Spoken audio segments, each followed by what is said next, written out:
All right, everyone, it's happening. Planet Zoo 2 is real. Like, it's actually happening.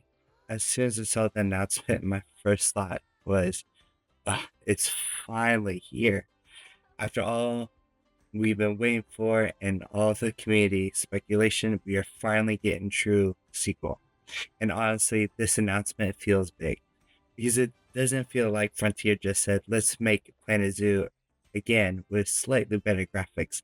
No, this feels like they look at the biggest things that us as a community have been asking for and said, okay, let's actually go there. We're talking about aquariums, we're talking about aviaries, actual flying birds, and fully aquatic animals. And honestly, that changes a lot. So in this video, I want to give you my first reaction, but I also will break down why this announcement actually matters for Planet Zoo players and us who build and anyone who else has been waiting for the next step in the franchise. Because this is not just about, oh, we're getting new animals.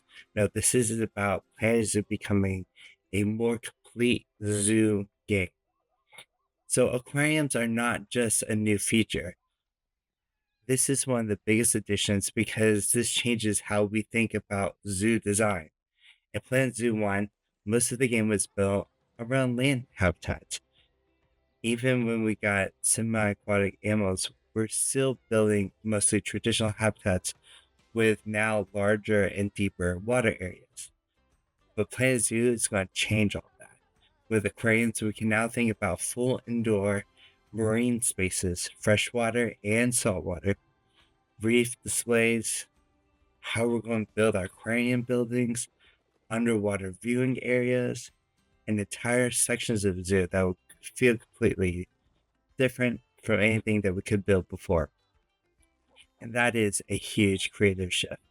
This means like a South American area doesn't have to be just rainforest animals on land, but now depending on what species we get, it could be have a whole Amazon river aquarium in it.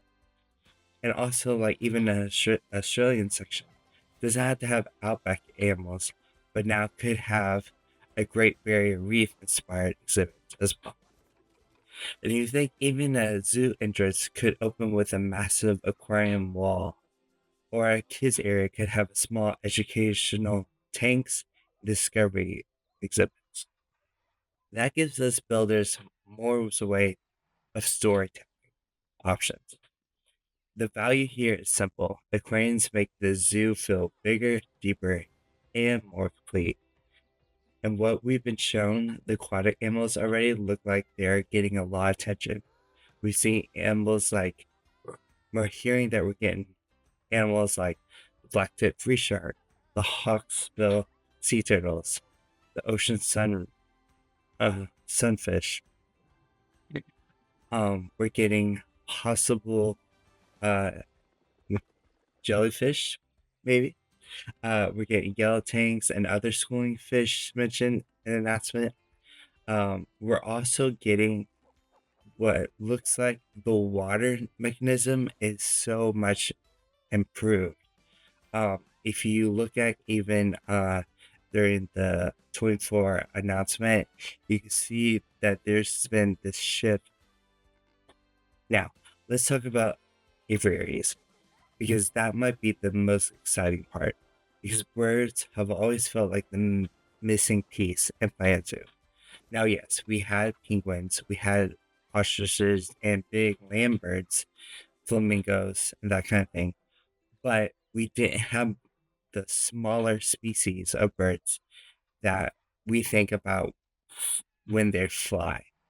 Of course, my local zoo has flamingos as soon as you walk in, and but they don't necessarily fly around. They squawk a lot for sure.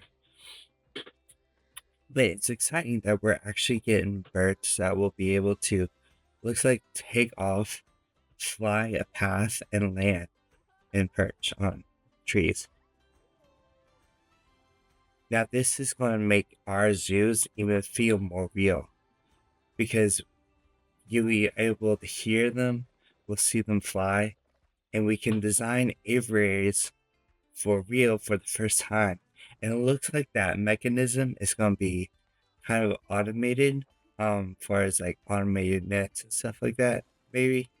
It'll be interesting how that design work comes about. So looks like it's going to finally change and actually feel like a real living, breathing zoo. It'll be cool because the aviaries and aquariums will just add such a rich texture and a different element to our playing areas. And that's why I'm already thinking of how can we bring aquariums and aviaries to the different areas of our zoo. Especially if you're going to do it by continent or you're going to do it by even by habitat.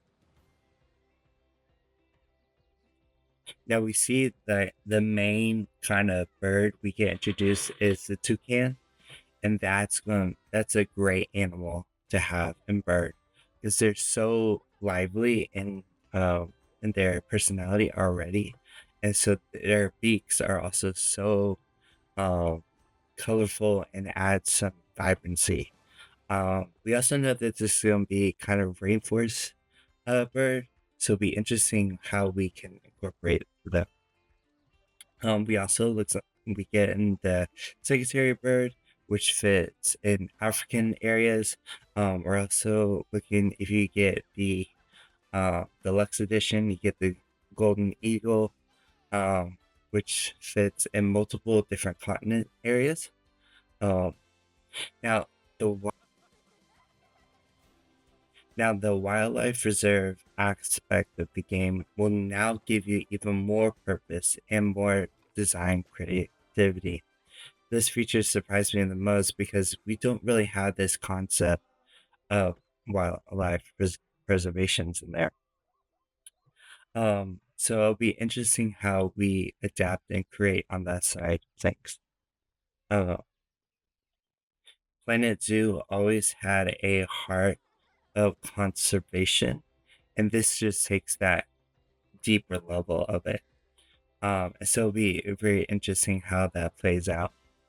Um, because especially like some people have an issue of like, where do we release the animals or like how to breed animals? And so maybe, you know, it's kind of an interesting aspect of it and how that gameplay can change.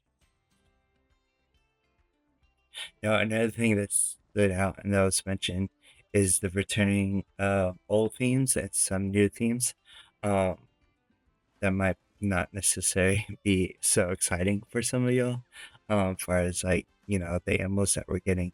But it is an important concept because Planet Zoo lives and dies by its building tools. Um, the animals that we bring in, but it's the building season that keeps people building for years. And so a Planet Zoo 2 launches with a good mix of returning themes and new themes. That is going to be a good sign that Frontier understands that players need them from day one. And we need enough building pieces to make realistic zoos. We need enough themes to make different areas feel unique. And we also need enough creative tools to make sure the base game feels full before the first DLC events. A strong base game means that the community can start creating right away. And with the new different themes that they have, they look so good.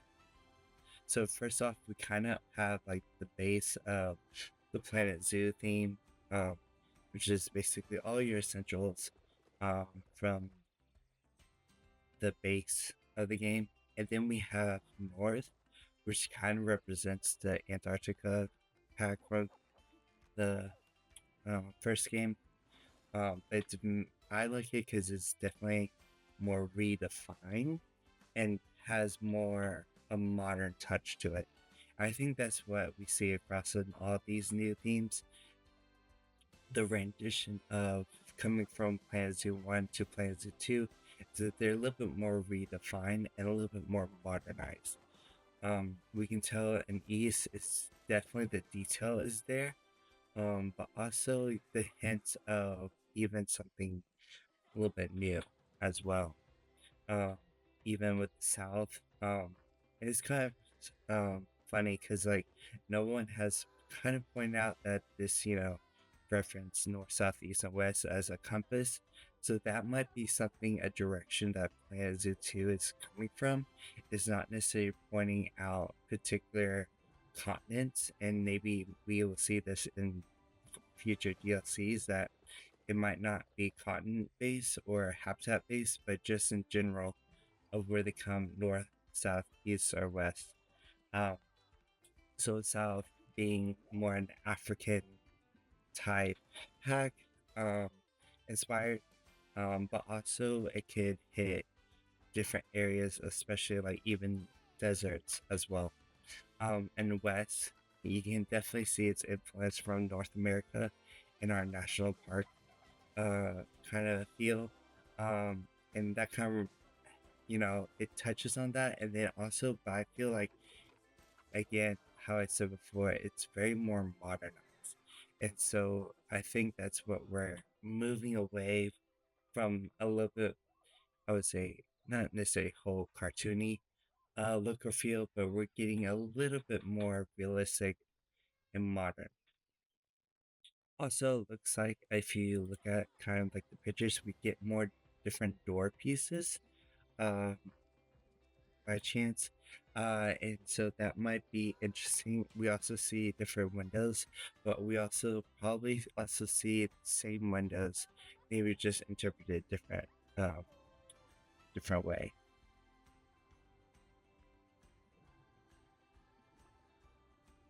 Now, a couple of things I do want to point out that even some other creators haven't really pointed out is we see a better engine for the weather and lighting. And I think that gives the aesthetic a different feel too. Because it looks like we have a better weather system, a better lighting system in the game, and as you can kind of tell the difference between the deluxe pack image and the base game image is that they're going to probably, it looks like, focus on night mode a lot because the lighting looks so much better. And that was one kind of issue we've had in Planet Zoo 1 is that the lighting, I wouldn't say it's 100% great. And that's, for me, I didn't really focus on lighting as much. But the details that I'm seeing from the trailer and everything is just a chef's kiss, as they would say, because it looks like they got um just really more in depth in the details, and it looks like crisper. And even the animals, the remake of some of the base game ones that we have already from Planet One, and we're seeing them here in Planet Zoo 2. It's it's definitely exciting because it looks like they definitely took the time and understood that it's not just quantity, but it's the quality of what they're putting out. And I have to say, the designers at Frontier have really knocked it out of the park.